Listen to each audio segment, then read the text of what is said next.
Good afternoon, everybody. Welcome to today's SCORE webinar. I'm Steve Mahoney. I'm here with Al Kowal. We are both mentors with the Greater Hartford chapter of SCORE. Today, we are delighted to be joined by Jill McAllister, who is with Tonsha Marketing Agency. And Jill is going to be covering the first of our two digital marketing strategy webinars. Jill, feel free to take it away. Wonderful. Thank you very much for having me, and thank you everyone for joining us today. I'm very happy to have you here and hopefully give you some good information to take away. I am Jill McAllister. I own Tonsha Marketing Agency. We're located in South Windsor, Connecticut, but we do have clients all over Connecticut and some out of state as well. We're a full service agency with a range of marketing support services. Sometimes we are outsourced to be a complete marketing department for small businesses, and other times we support their marketing efforts when they need a little extra help. So we do everything from graphic design and print work, website design, content maintenance, copywriting, social media, online advertising, and everything in between all of that. Today I am using the title of ALE, which is Authorized Local Expert with Constant Contact. Email marketing is another service that we support, and this presentation is brought to you through the Constant Contact Authorized Local Expert program. I've gone through their partner certification program. I've personally been using Constant Contact for many years as a tool to help my customers and myself, but now with this program, I've gone through a certification and they've authorized me to lead marketing presentations that they've created. There's many topics, and they are the leader in email marketing, but they also offer a range of other marketing tools as well. And so today's topic is engage and convert the email and social media power play. So there's a basis to this presentation that you're doing social media or email marketing, possibly both. And this is to give you insight into how the two can work together to really strengthen your marketing. Each channel, email marketing and social media, which are a range of platforms, but each has its strengths and features. When we look at social media, it's really how you start to reach more people. The more people that like your content and share your content, then the more people will see your content. Versus email marketing, which people have to opt in to receive your emails. And so that's a difference right there. But because email marketing is opt-in only, you actually own the list. You know your subscribers, you know something about them, you know where they've come from. Versus social media, you don't own the audience. You don't necessarily know who they are or where they're from, other than they are paying attention to what you're putting out there. And you're at the mercy of whatever the social media platform is in a number of ways. The social media platforms use algorithms to decide when to show your content and who to show it to. And so you're limited and you're not in control of that.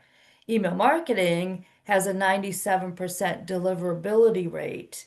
And so so you're sending it out, you know who's getting it, and you can also see the results of your emails and start segmenting your lists to appeal to different groups. So you're in control. You're much more in control with email marketing. Social media gives you the ability, gives your viewers and your audience the ability to share your content and engage with you.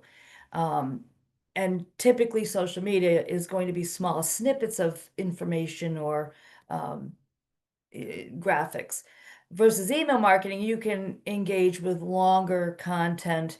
You can put, if you have a blog, you can put part of your blog in it and have a read more button, which then sends them to read more. So you really can do larger amounts of information in an email format than you would on social media. email marketing, Constant Contact has been studying this through all their years, and they have found that email marketing can give you the highest rate of return on your investment, earning $36 in business for every dollar you spend with it. So, it really has a high return versus social media. Um, it's hard to quantify that. When we talk about organic, we're not talking about paid ads on social media, but when you're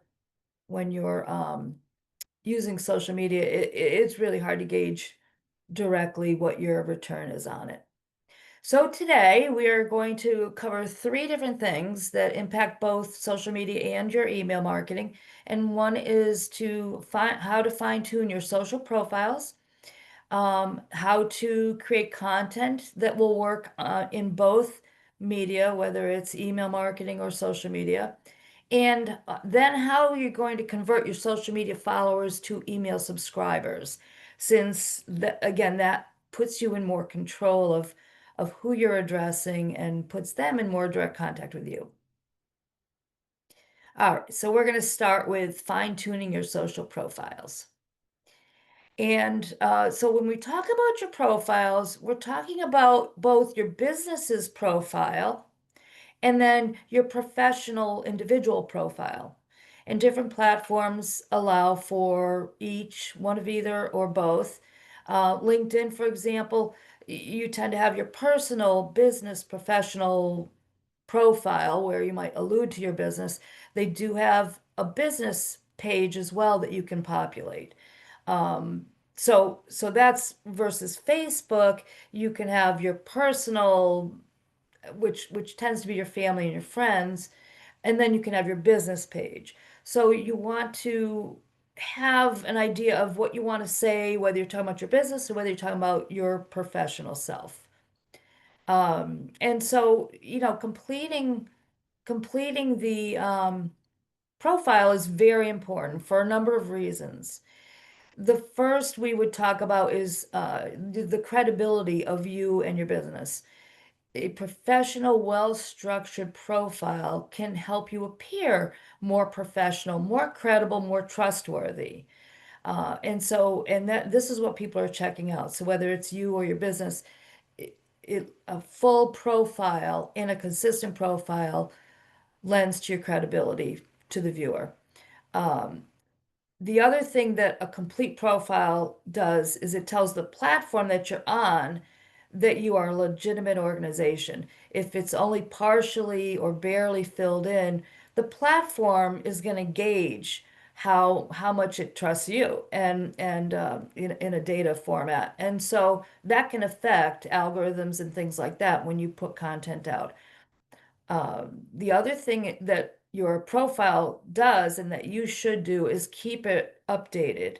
That will keep you relevant, and you want to pay attention to when the platforms themselves change.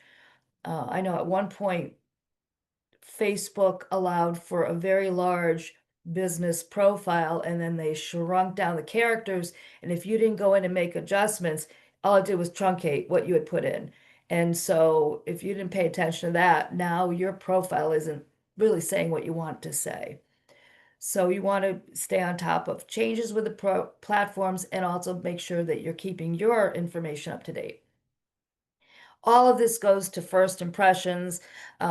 Social media may be the first time someone's getting to know you or your business. And so, again, you want to make sure that if they're checking you out, you've given them all the current information.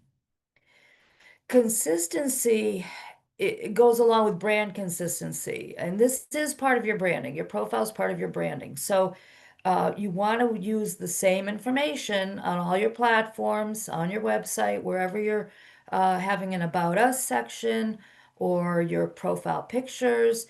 You want to use the same information, create a boilerplate if you do public relations, if you do press releases.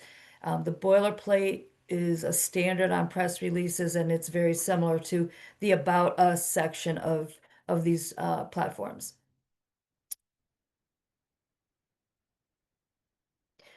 So we're going to talk about optimizing your social profile. Right now, you're looking at a picture of a business on LinkedIn, and so there's different components to this. Um, you think of your social media profiles, not the content necessarily, but the profiles. It's kind of like a digital billboard. It's giving you a chance to explain what you do and what you specialize in. And so a best practice for social media work is to complete your entire profile like we've talked about. And usually the different platforms, you have to go into each, usually the different platforms will have a step-by-step guide, maybe a status bar letting you know how much you've filled in, how close you are to that 100% completion, and you really should be striving to be 100% complete on each. They're all going to ask for different things. There's no one-to-one match up here. But if you create your boilerplate, your about us section about your business, you can obviously copy and paste that. So it's the same everywhere. Don't reinvent the wheel if there's a section that matches. Because again, you're striving for consistency. When it comes to your profile picture, which is the small square here, um, the small square above the word talent link, that can be your logo, that can be your picture, your professional profile, depending on the business you're in. If you're a realtor or a service provider, your profile professional picture goes a long way. They feel comfortable, they get to know you, they know what you look like, and it's a little better than just having your logo up there. But in other industries, other types of businesses, the logo is very important. And you may have to have your graphic designer adjust your logo so that it fits nicely into a square. Usually profiles pictures are squares. So that's a design thing you need to do. The cover photo on this platform you can see goes across the top, and that's like an extended business card is what they've done here. There could be other ways, but again, a graphic designer can create that for you, or you can use a tool like Canva and create your cover photo that way. You want it to be eye-catching. You want to make sure it fits. It's important that neither your picture nor any graphics you create are blurry. You want high resolution that fits the size of the frame that they're giving you.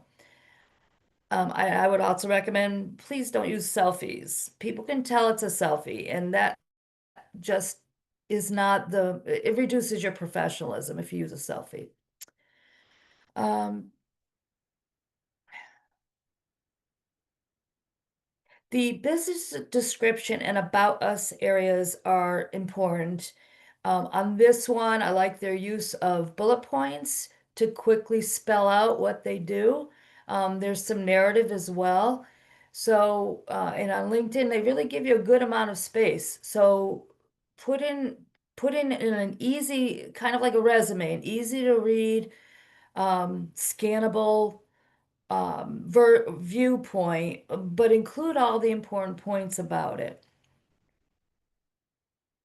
And on LinkedIn, they have featured links, a featured links section, which I'll show you next. I believe it's on the premium version. But this is a great place where you can now start to get people to connect to your blogs, your website, and to a sign-up form for your email subscription. So you create an email sign-up page, and this can link over, if you want more of this kind of content, sign up to receive my e-newsletter. So so we've gone through the importance of completing your social profile. Are there any questions at this point about profiles?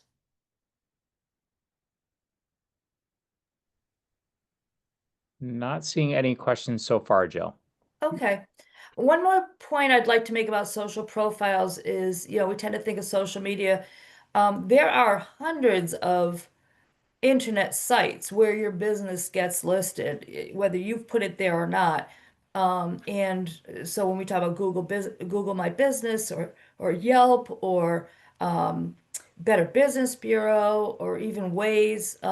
There's a lot of profiles out there that will they'll use bots to gather information and fill it in, and it may or may not be accurate. So you want to keep an eye on, especially review sites where people can leave reviews. You want to make sure that if those sites offer you the opportunity to put in your business profile, the About Us section, that you work on those as well. And there are tools that can help you manage that are outside of this discussion today.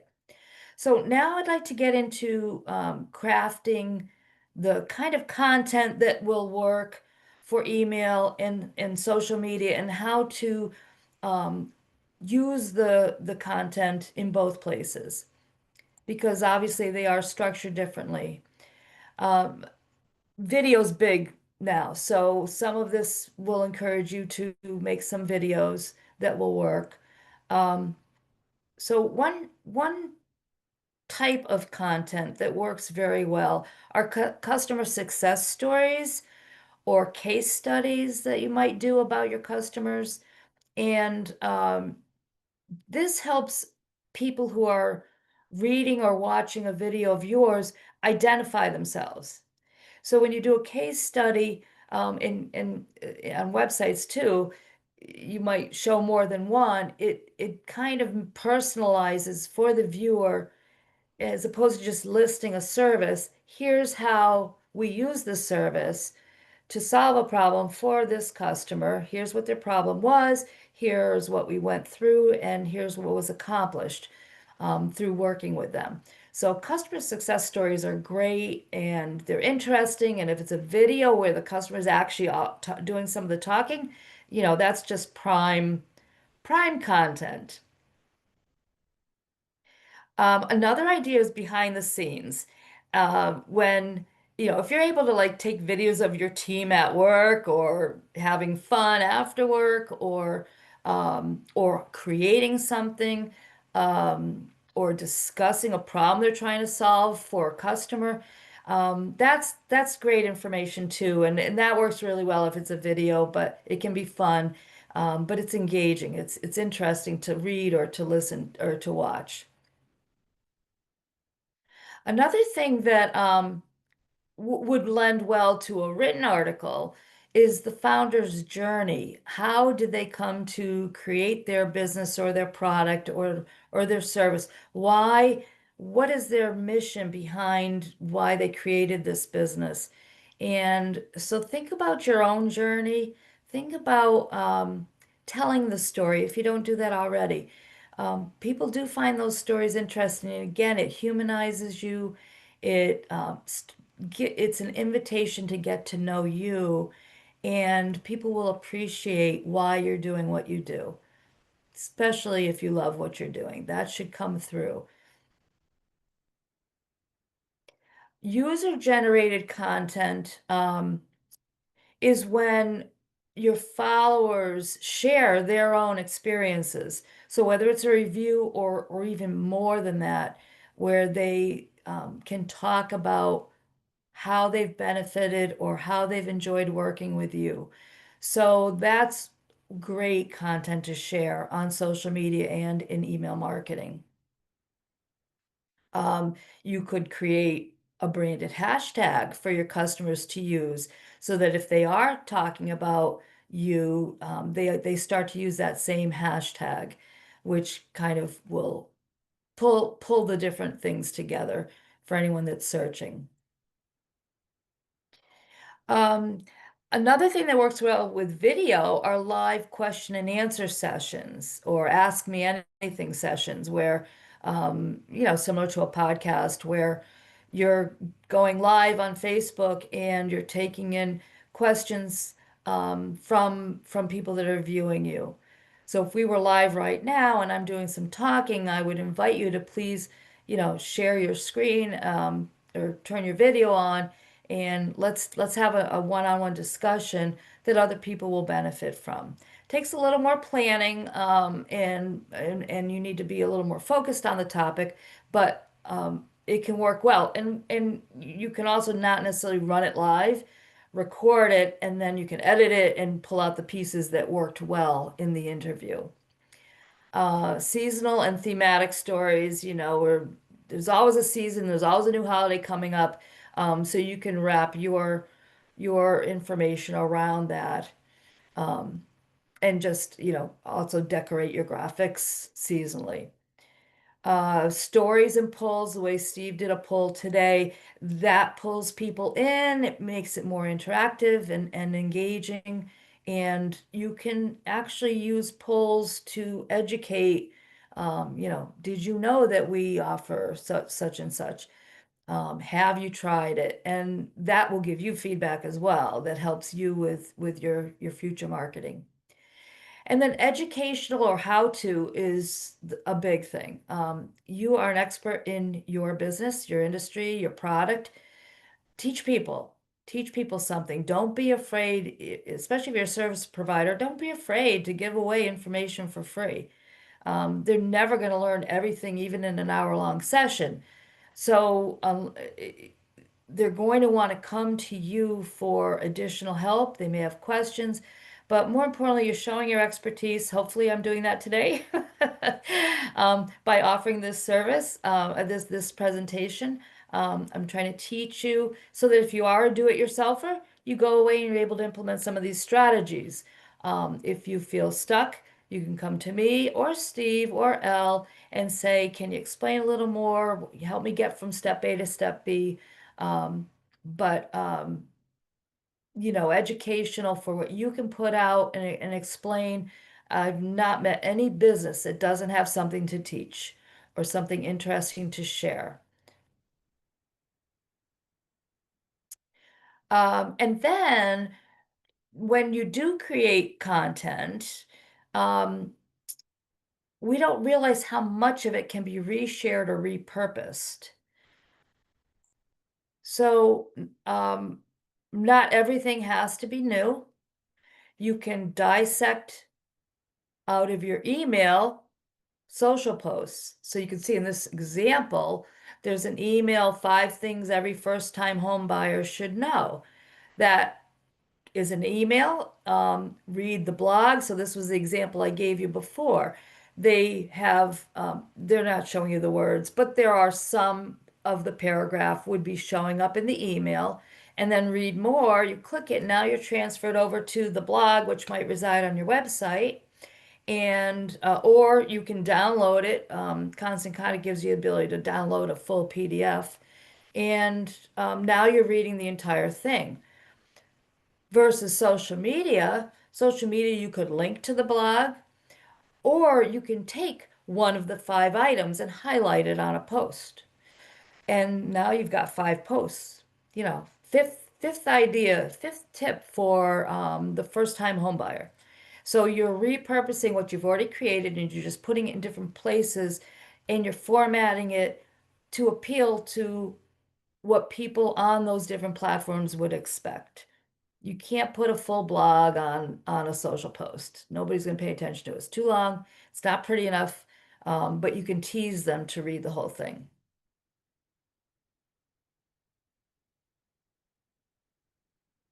So we've talked about repurposing long form content, breaking it down into bite-sized pieces.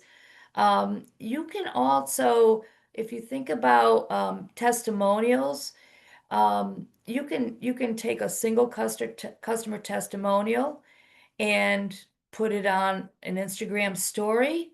You can create a graphic with a quote for it. You can do a video testimonial, which works well everywhere. And in emails, you can have a link to it. So you have your video testimonial on your YouTube page. In your email, you have a picture of the video. They press play and they can watch the video.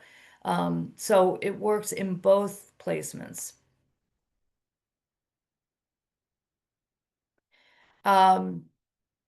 The FAQs is a great idea as well because most people do put an FAQ page on their website.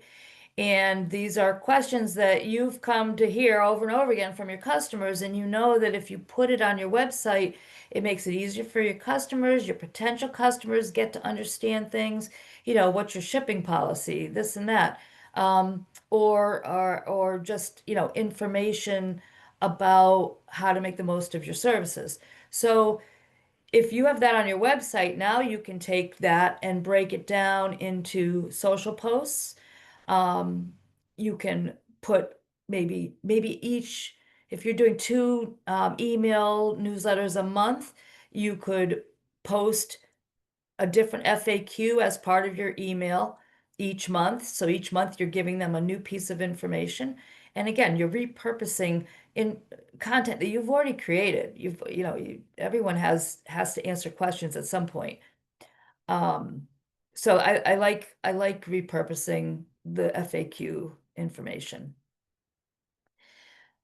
There are various forms of content you can use to capture attention. So we've kind of talked about this a little bit already. There are short videos, which work well on things like Instagram Reels, Facebook Reels, Stories. Um, and so short videos, not long ones, but short form videos. If you're if you're t if you know how to do video editing with any of the available tools, Canva has some. You can take your full long video and again break it down into bite-sized pieces pretty easily, and then those become the short posts. You use Facebook as a user as much as you want to put content out. So you kind of know that you're not going to spend hours on one thing or even a minute on one thing. You want small pieces. Um, and so you're trying to keep things engaged. We also recommend that your videos are in portrait mode. Um, another Another type is infographics, which what you see on the screen right now is an infographic. It it takes complex information or different levels of information and puts in a really easy layout so you can quickly digest what this is all about. And so this is an example of an infographic. If you have a business where you're dealing with data or numbers or steps, and you're trying to explain things like that, infographics is a really good way to explain things in an easy to digest form. And again, you can use tools like Canva or get your graphic designer, tell them this is what I need to convey, and have them create these graphics for you. They work really well both in email and on social platforms. And again, these tend to be things where you're teaching something, and that lends towards you building your credibility as an expert in your field. Um, Carousel posts, that's when you have multiple pictures and people love to swipe through and look at different pictures. So those work really well for social media. And then again, you've got your pictures that you reuse. If you're a business that can do before and after pictures, like a builder or a home improvement service or uh, anything where you can get a good shot of before and after. Maybe you're an auto body shop, show a picture of the damaged car and then after how beautiful you made it look. Those people really do engage in before and after pictures. I do a lot of them for people and they get a lot of attention. So and you can also turn carousel posts into a video on a tool like Canva very easily. Interactive polls and quizzes, we talked about that a little bit. This again, they get shared if they're fun, they get shared if they're interesting, and so that can expand your content, and in turn, you can. It's a form of market research, not high level market research, but enough to get a feel of what people are thinking and saying about your business. So live streams can grab attention. You do want to try to get people to attend at the time you're doing it. We've recently used live streams here in South Windsor's Chamber of Commerce, where they were running a raffle of the day, where each business day, one business was donating a prize, and then people would buy raffle tickets and they would be entered for every day of the month. And so what the chamber did for their members that had donated prizes is they went out in person. They did a live stream, Facebook Live, of the business owner got to say a bit about their business, did the drawing, announced the winner. It was very exciting. And they've been doing that for a few years. And so people do enjoy watching them. And then, of course, they're available as a recording. So it's just another type of content that works very well. I haven't really gone into if you're a membership-driven organization, a nonprofit, or something like a church or a chamber of commerce, or any organization where you rely on members. You do tend to get great engagement through email marketing and through social, especially if you have a group. And so these concepts, these strategies work even better when you're that type of organization.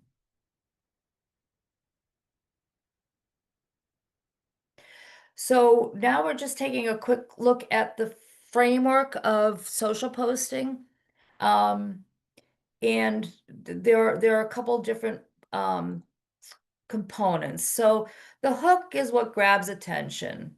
Um, they might be, bullet points, and you're trying really to get them on this one to register for the Lunch and Learn.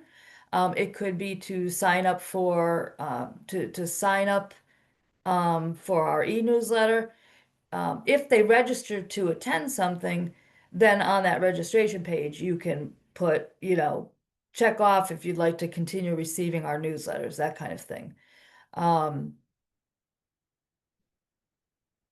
The other thing you can do in a social post is to talk about a relatable problem. So, something that they start right off, running a business, it's all fun and games until you're juggling a million things at once. Well, who can't relate to that? So right up front, you're kind of grabbing their attention. Okay, yeah, I run a business and I definitely have that issue. So now, the solution is, well, come have lunch and let's talk. We can help you, with some tips and tricks. And then the call to action is register. And you want a call to action so that they register. So here's an example post for a business to business. Did you know that 85% of small businesses overpay on their taxes every year? Constant changes in tax laws and regulations, it's easy to miss out on deductions or make costly mistakes. Our team, now here's where they're showing how they helped a specific business. When I talk about case studies, I would go much deeper than this one paragraph, which would be a different kind of post, but really getting into the specifics without naming names. You can talk about the industry and what the more specifics were of the situation. But still, this is still relatable to whoever's looking at this post. And now we're telling them, sign up for our newsletter for exclusive tips.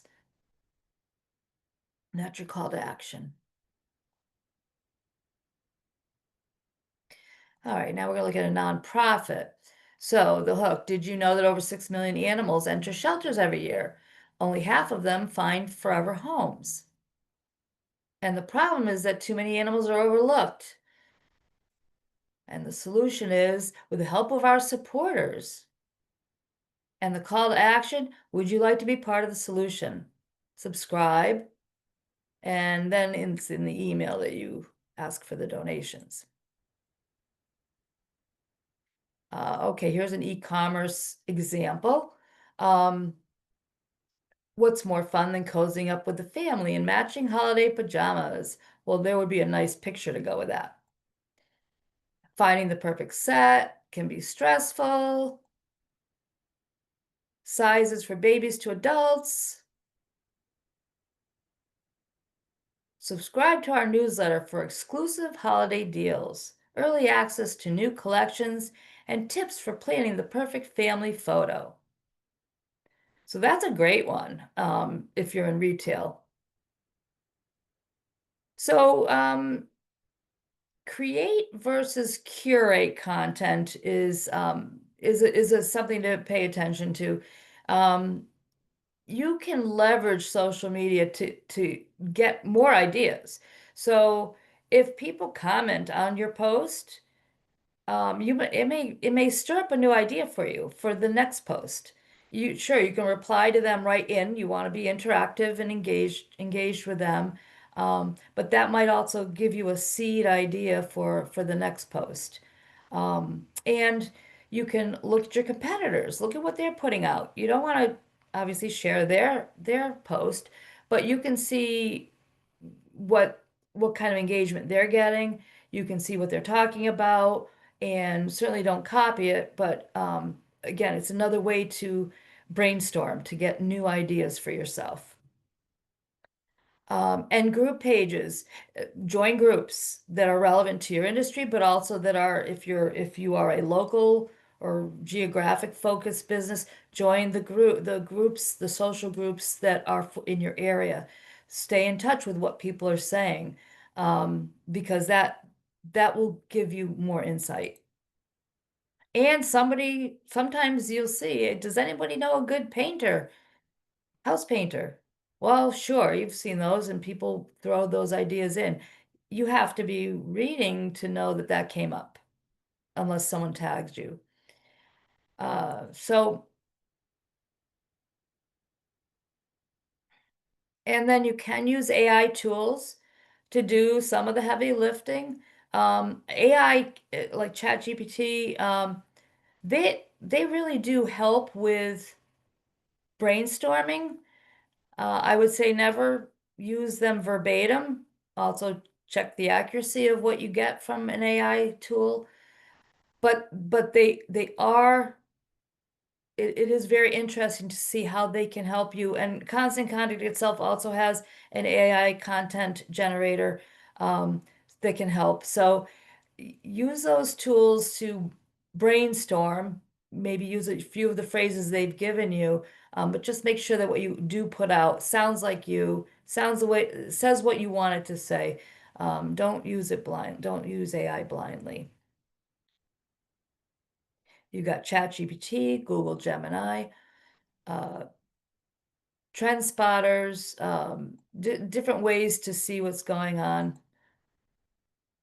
And like I said, there's a content generator and campaign builder in Constant Contact. Okay, some people want to know how often should we post these things.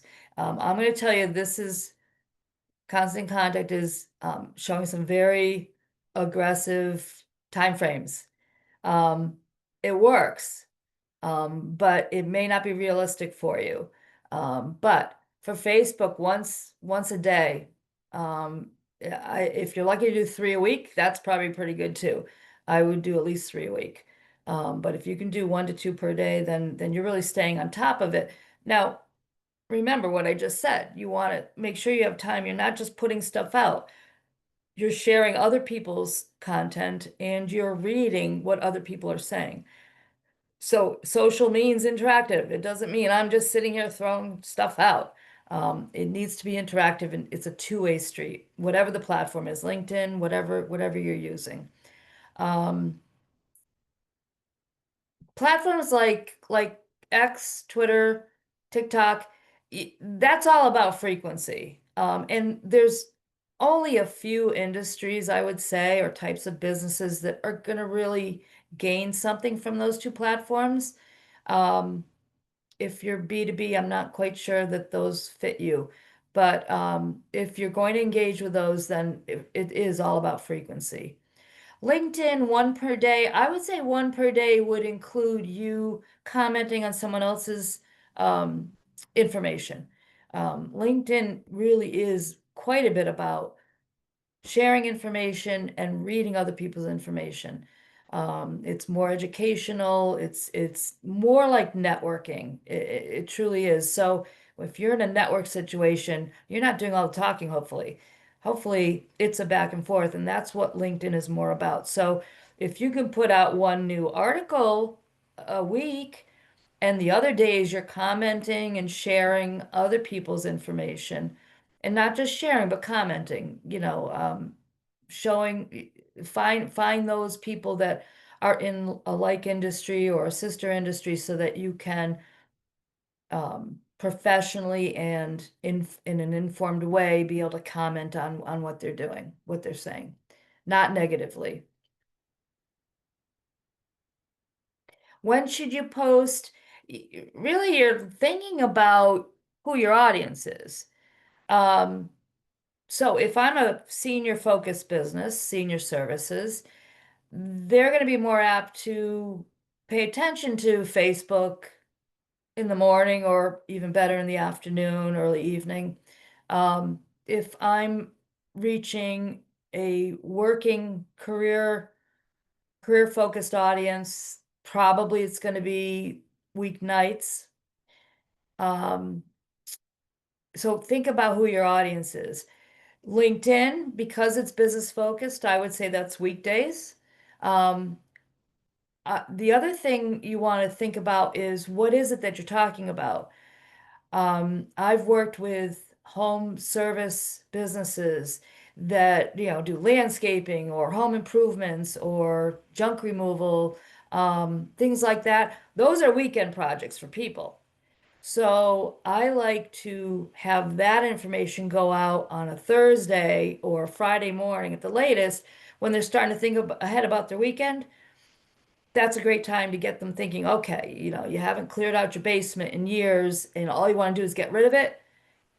Think about it for the weekend. Maybe too late to actually book someone, but it's when they're going to start thinking about those kind of projects. And then Saturdays also are a great day to post those things.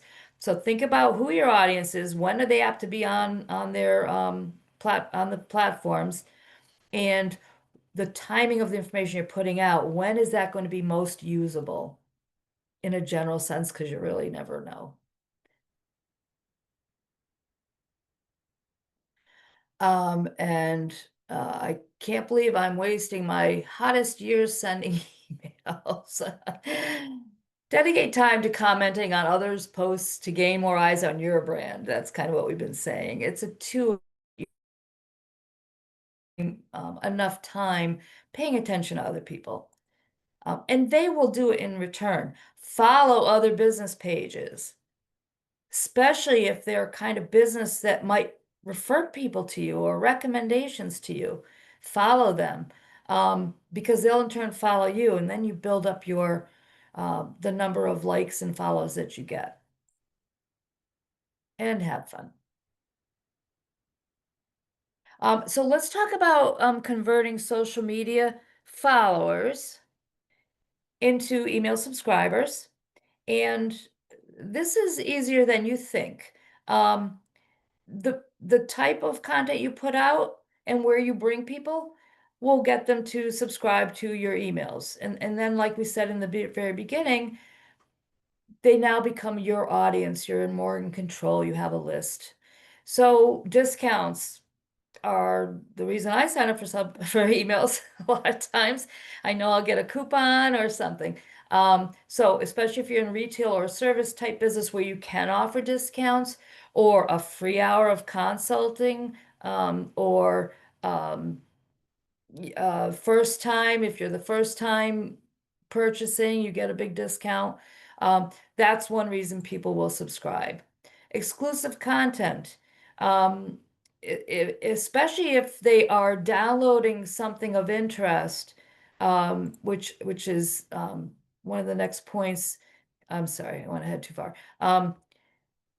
If someone downloads a marketing ebook from me, then I'm going to realize they want more marketing information probably. So then I'm going to offer, when they go to download that ebook, sign up for my monthly newsletter, and you'll receive monthly marketing do-it-yourself tips, something like that.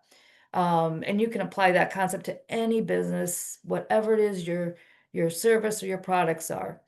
And another thing that people like is cause marketing. So if you align your business to a cause, now you're kind of expanding what you can talk about, and it's part of your branding. So if you have a specific cause that you incorporate into, maybe it's part of your social enterprise of your business, that gives you additional things to talk about, and it attracts people to you for that reason. So this is what a sign up landing page looks like. And it has a URL to itself. So just like any other link, you can put it wherever you want and get people there. And they can fill it out. And you're reminding them of why they're signing up, what they expect, what they should expect to get, how frequently they should expect to get it. So you're setting their expectations, and then you need to deliver. So if you say you're going to email once a month or twice a month, don't email more than that. Give them the option if you have a third subtopic, maybe it's a different newsletter you want to start sending, get them to opt into that, but stick to what you promised them. If you promise them 2 emails a month, make sure you get those out. Stay consistent. So that's your goal, is to get people to this page to sign up, because now you know who they are, and you will get analytics from your emails that tell you what they're responding to, which helps you fine tune your marketing even more. So we're keeping it simple. We're offering the lead magnet. Figure out what you can give them: a coupon, a checklist, how to better organize your information for tax season or something like that, and set the expectations.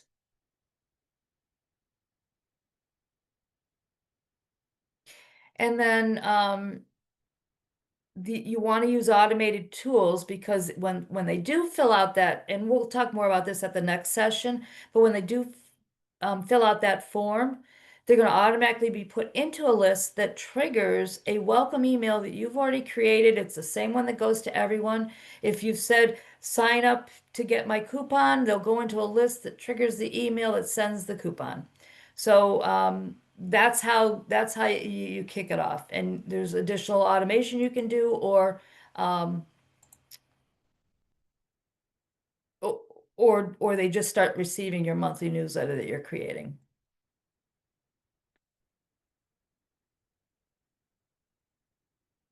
And so with email, we do recommend once a month at a minimum.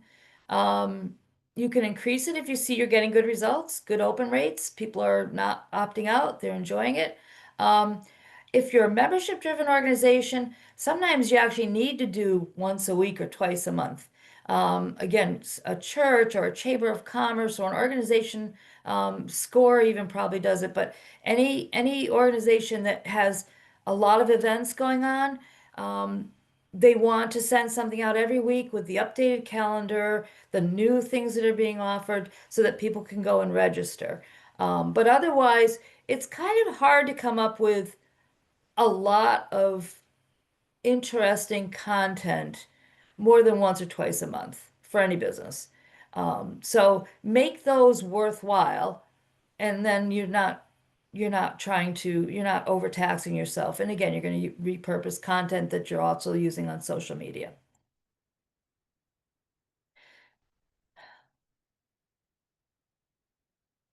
You can get results from your email by looking at when did people actually open the email, and that might give you a gauge. My experience is that people are on their email all times of day and night. I'm amazed at some of the middle of the night emails that get opened.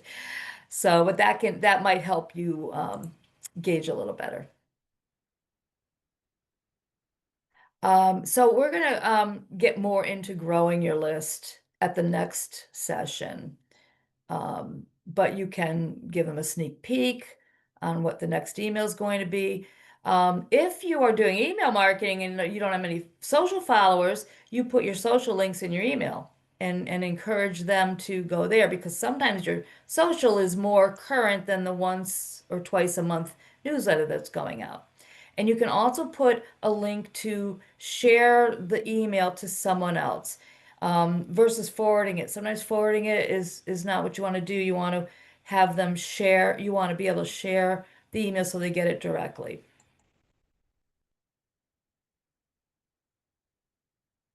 And so we're going to start wrapping up. Are there any questions that anyone has at this point, Steve?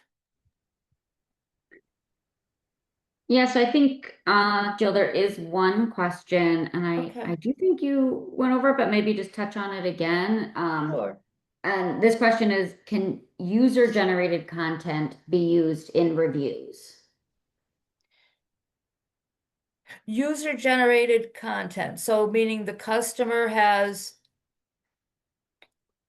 with reviews, you don't want to put anything out that someone hasn't given you permission to use. I'm not sure if that's answers it. If they send you a letter, they're not necessarily giving you permission to then take that and post it publicly. So you would definitely ask for permission for that. And I have done it in the past where the customer, she was a bridal seamstress, and people would, it's an emotional thing, and people would write her love letters, and she got permission, and we took pictures and put those out. But you have to get permission. If they put a Google review out there, they are doing it themselves publicly, so the approval is assumed, and many times people feed that into their website or post it on social. So Right. So if they post it publicly, then you're sort of free to repost or leverage that necessarily, but you need to cite where it was posted. A sure. screenshot is a better way to do it. On the other hand, if you're in doubt, ask permission. They're your customer. If you're worried you might get someone angry, then definitely ask. Yeah. Especially if it's a positive, a positive Right. review, they're going to be more than willing to chat with you, right? Exactly. They want you to succeed, especially if they've given you a positive review. They're going to be happy to do that. Yeah. Perfect. And then just there's not another, let's see if there's one other question. Nope, but I know I had a question. I oftentimes get clients who say, when I talk to them about creating content and putting things out there and starting to get active on social media, a lot of times clients tend to cringe and they're like, I'm not comfortable on camera or, putting myself out there. It is super important for people to do and for people to know your face, especially as a small business. So any suggestions that you have for anyone to kind of get over that hump? Yeah, that's a realm of professional development. And I encourage people to join an organization like a Chamber of Commerce and force themselves into networking situations. A lot of times a networking situation is a small group. It can feel a little intimidating, but many of them have a structured format. And the more you do that, the easier it gets. It's just like going to a party. If you're not an outgoing personality and you're at a party with people you don't know, it can feel awkward. So putting yourself in that situation frequently will get you over that awkwardness and get you smoother at talking about your business. But in terms of being on video, even if you're good at networking, being videoed is a different thing. So maybe you're not videoing yourself. Maybe you're using animation um, or using part of your team. There's got to be someone on your team that hopefully won't mind it. Because video is more engaging than just words, even just pictures. So I don't know, hopefully that helps a little Yeah, bit. no, I think that's perfect. That's great. Yeah, that's great advice, Jill. Jill, we can probably take a couple more questions. If folks have questions, you can put them in the Q&A box. While we still have folks, I'm gonna run a quick poll here to see if you would like help with a score mentor. If you do and you answer yes to question number 2, you'll get an email from me telling you how you can do that. Don't worry, that'll be the only email you get. And if you are already working with a score mentor or are not interested in this time, that's fine as well. Jill, while we're wrapping up here, do you want to put your contact info up just Oh, so people yes. know where they can find you if they like? Thank you. Yes. Uh, So, there, and this will be in the presentation that gets sent out to you. You can reach me by email or by phone or by text. And I'll just do one quick tiny little plug that for people that attend these sessions, there are some discounts that I can offer. If you're not using Constant Contact and would like to try it, that QR code will also let you do a free trial, 30-day free trial. So if you want to get in and experiment, and I also offer some get started free services. So if anyone wants to go beyond what we're doing here or next Wednesday rather, feel free to reach out. All right, that's great. Thanks so much. This was a terrific session. I'm Oh, not good. seeing any other questions in the Q&A box, but so we can go ahead and transition to wrapping up here since we're a little bit past the hour. Jill, I want to thank you for a wonderful job today. And that was just part 1. So if you enjoyed what you saw today, and how couldn't you? Because there's a lot of great advice. Feel free, or be sure, I should say, to sign up for session number 2, which is going to be diving further into email marketing specifically and growing your subscriber list and growing your contact list. So please sign up for that one, and it will be more great advice for running your business. So I'm going to go ahead and end that poll right there. Thanks everybody for doing that. No other last questions, so we'll go ahead and wrap it up there for today. Jill, thanks again so much. We'll see you on Wednesday. Everybody, please be sure to contact Jill if you have questions or need help with your business. And if you need help from SCORE, you can find us at score.org. And if you're interested in more of our webinars, you can check out our YouTube channel. And while you're there, if you subscribe, you'll get notified every time we put up a new webinar video. You can check that out. So thanks again, everybody, and enjoy the rest of your day. Thank you so much.